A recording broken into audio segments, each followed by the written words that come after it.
Hi dears, അസ്സാം വലൈക്കും. ക്യാമയിലേക്ക് എല്ലാവർക്കും സ്വാഗതം. അപ്പോൾ ഇന്ന് ഞാൻ ഒരു കൊഞ്ച് കറിയാണ് കേട്ടോ വെച്ച് കാണിക്കുന്നത്. ശരിക്കും മീൻ വാങ്ങാൻ പോയപ്പോൾ ആകെ കിട്ടിയത് 10 കൊഞ്ചാണ് 100 രൂപയ്ക്ക്. അപ്പോൾ ഇതിട്ടൊരു കറി വെക്കാമെന്ന് വിചാരിച്ചു. നിങ്ങൾക്കും കാണിക്കാം എങ്ങനെ വെക്കണമെന്ന് നോക്കാം. ആദ്യം ഞാനിത് ക്ലീൻ ചെയ്ത് മാറ്റുന്നുണ്ട്. പിന്നെ അല്ലാണ്ട് നമുക്ക് വേണ്ട സാധനങ്ങൾ: ഒരു കപ്പ് തേങ്ങ, അതായത് ഒരു ചെറിയ തേങ്ങയുടെ പാതി മുറിയുടെ തേങ്ങയാണ് ഞാൻ എടുത്തിട്ടുള്ളത്. പിന്നെ 4 ചെറിയ ഉള്ളി എടുത്തിട്ടുണ്ട്. പിന്നെ ചെറിയൊരു കഷ്ണം ഇഞ്ചി ഇതുപോലെ ചെറുതായിട്ട് അരിഞ്ഞു വെച്ചിട്ടുണ്ട്. പിന്നെ മുരിങ്ങയ്ക്ക, 2 പച്ചമുളക്, എരി നിങ്ങളുടെ ഇഷ്ടത്തിന് യൂസ് ചെയ്യാം. പിന്നെ അല്ലാണ്ട് ഒരു തക്കാളി, നല്ല പഴുത്ത തക്കാളിയാണ് എടുത്തിട്ടുള്ളത്. പിന്നെ കറിവേപ്പില എടുത്തിട്ടുണ്ട്. ഇനി നമുക്ക് അരയ്ക്കാൻ വേണ്ട സാധനങ്ങൾ: കുറച്ച് മുളക് പൊടി, മഞ്ഞൾപ്പൊടി, ഇത്രയും സാധനമേ വേണ്ടുള്ളൂ.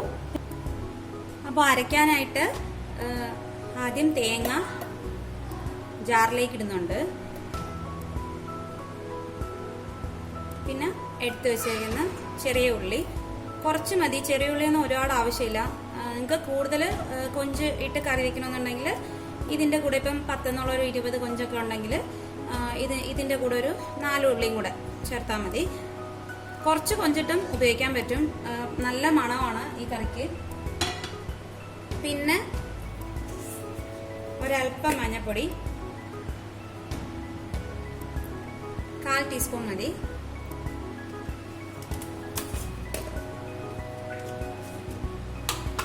പിന്നെ കളറിന് വേണ്ടിയിട്ട്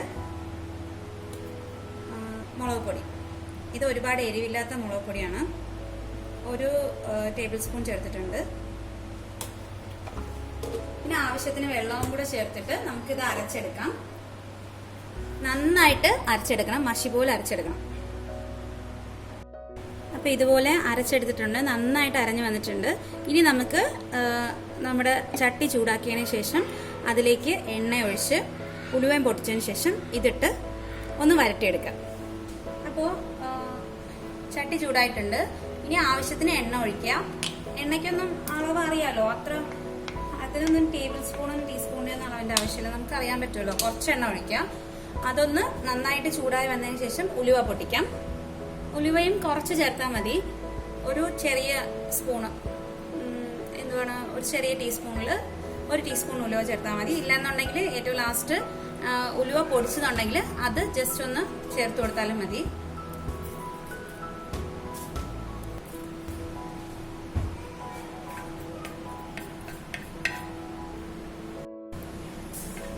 ഉലുവ നന്നായിട്ട് മൂത്ത് വന്നിട്ടുണ്ട്. ഇനി നമുക്ക് ഇതിലോട്ട് നമ്മൾ എടുത്തു വെച്ചേക്കുന്ന ഇഞ്ചി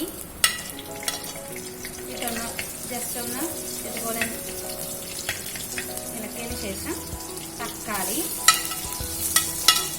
ഇതിട്ട് നന്നായിട്ട് ചെറുതായിട്ടൊന്ന് വാട്ടിയെടുക്കാം.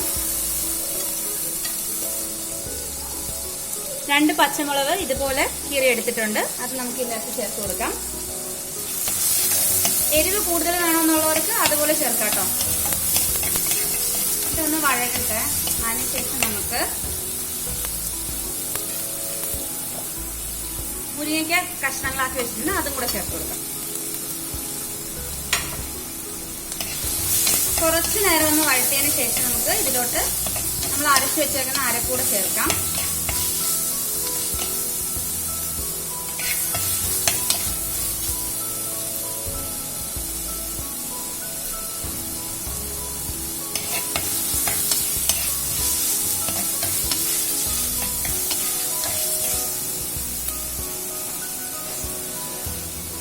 ഇനി നമുക്ക് ആദ്യം നമ്മളിങ്ങനെ ഒരുപാട് വെള്ളം ചേർക്കാതെ അരച്ചു വെച്ചിട്ടുണ്ടല്ലോ, ഈ അരപ്പ് ആദ്യം ചേർക്കാം.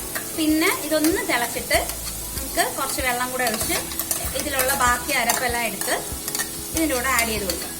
ലൂസായിട്ട് കിട്ടുമല്ലോ, ഈ വെള്ളം ചേർത്ത് കഴിയുമ്പോഴത്തേക്കും ഇതിലുള്ള ബാലൻസ് എല്ലാം വരില്ലേ. അപ്പോൾ അതെല്ലാം കൂടെ നമുക്ക് ചേർത്ത് കൊടുക്കാം. ആദ്യം ഈ നല്ല കുഴമ്പ് പരുവത്തിരിക്കുന്ന ഈ അരപ്പിട്ട് ഒന്ന് വഴറ്റിയെടുക്കാം. ഈ എണ്ണയിൽ നല്ല ടേസ്റ്റ് ആണ്. അമ്മ എടുക്കുമ്പോൾ ഏത് കറി വെക്കുമ്പോഴും മീൻകറി ഏത് വെച്ചാലും ഞാൻ ഇങ്ങനെയാണ് ചെയ്യുന്നത്.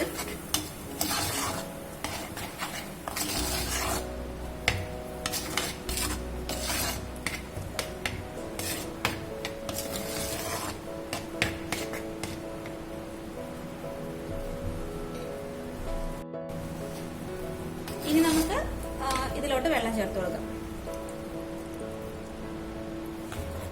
കറിയുടെ കട്ടി എന്ന് പറയുന്നത് ഒരുപാട് അങ്ങ് തിക്കായിട്ട് വരണ്ട, ആവശ്യത്തിന് കുറച്ച് ലൂസായിട്ടിരുന്നാൽ മതി, ഭയങ്കര കട്ടി ആവശ്യമില്ല. ഇതിപ്പോ കറക്റ്റ് ആണ്, കണ്ടില്ലേ? അതായത് ഇതുപോലെ ഇങ്ങനെ ഈ ആവാൻ മതി. ഇനി നമുക്ക് ഈ കറി തിളയ്ക്കുന്ന സമയം കൊണ്ട് കൊഞ്ച് ക്ലീൻ ചെയ്തെടുക്കാം. ഇതിന്റെ കൂടെ ഇപ്പൊ ഞാൻ കറിവേപ്പിലയും കൂടെ ചേർത്ത് കൊടുക്കുന്നുണ്ട്. കറിവേപ്പില നിങ്ങൾക്ക് എന്താണ് നമ്മളെ ഉലുവ പൊട്ടിക്കുന്ന സമയത്ത് വേണമെങ്കിലും ചേർത്ത് കൊടുക്കാം. ഞാൻ സാധാരണ ഇങ്ങനെയാണ് ചെയ്യണത്. കുറച്ച് കറിവേപ്പിലയും കൂടെ ചേർക്കും ലാസ്റ്റ്. കറിവേപ്പില എനിക്ക് ഭയങ്കര ഇഷ്ടമാണ്, അതിന്റെ ഒരു മണം ഒരു പ്രത്യേക മണമാണ്. ഇനി ഇത് നമുക്ക് അടച്ചു വെച്ചിട്ട് ഉപ്പും കൂടെ ചേർത്തതിന് ശേഷം അടച്ചു വെക്കാം. കറക്റ്റ് പിന്നെ വേറെ ഒന്നും ചേർക്കേണ്ട ആവശ്യമില്ല. അപ്പോ കറി നല്ല തിളച്ച് വന്നിട്ടുണ്ട്, നല്ല മണമൊക്കെ വരുന്നുണ്ട്.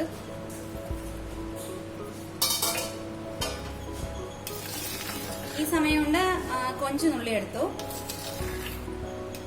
തിളച്ച് കഴിയുമ്പോഴത്തേക്കും കറി കുറച്ച് തിക്കായിട്ടുണ്ടെങ്കിൽ നിങ്ങൾക്ക് കുറച്ചുകൂടെ വെള്ളം ഒഴിച്ചിട്ട്, ചൂടുവെള്ളം ഒഴിച്ചാലും മതി, അല്ലാന്നുണ്ടെങ്കിൽ കുറച്ച് പച്ചവെള്ളം ഒഴിച്ചിട്ട് ഒന്നുകൂടെ ഒന്ന് തിളപ്പിച്ചെടുത്താൽ മതി. ആവശ്യത്തിന് ഉപ്പൊക്കെ ചേർത്തിട്ടുണ്ട്.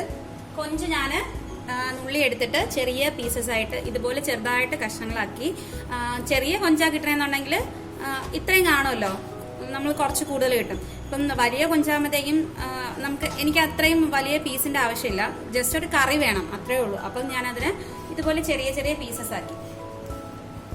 കൊഞ്ചിട്ട് കഴിഞ്ഞാൽ പിന്നെ ഒരുപാട് വേവിക്കേണ്ട ആവശ്യമില്ല. കൊഞ്ചൊരു 2 മിനിറ്റ് 3 മിനിറ്റ് വെന്താൽ മതി. അത്ര 3 മിനിറ്റ് ഒന്നും വേണമെന്നില്ല, 2 മിനിറ്റ് ആയാലും മതി.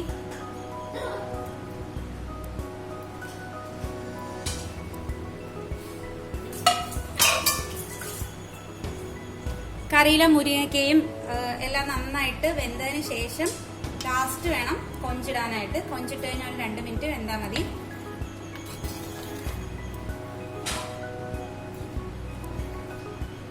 ഇനി ഒന്ന് തിളക്കട്ടെ.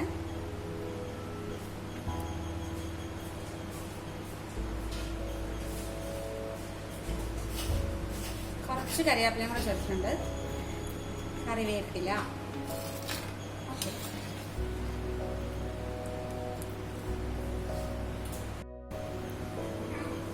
അപ്പോൾ കറി നന്നായിട്ട് തിളച്ചിട്ടുണ്ട്. 2 മിനിറ്റ് കഴിഞ്ഞു. ഞാനിത് തീ ഓഫ് ചെയ്യുവാണ്.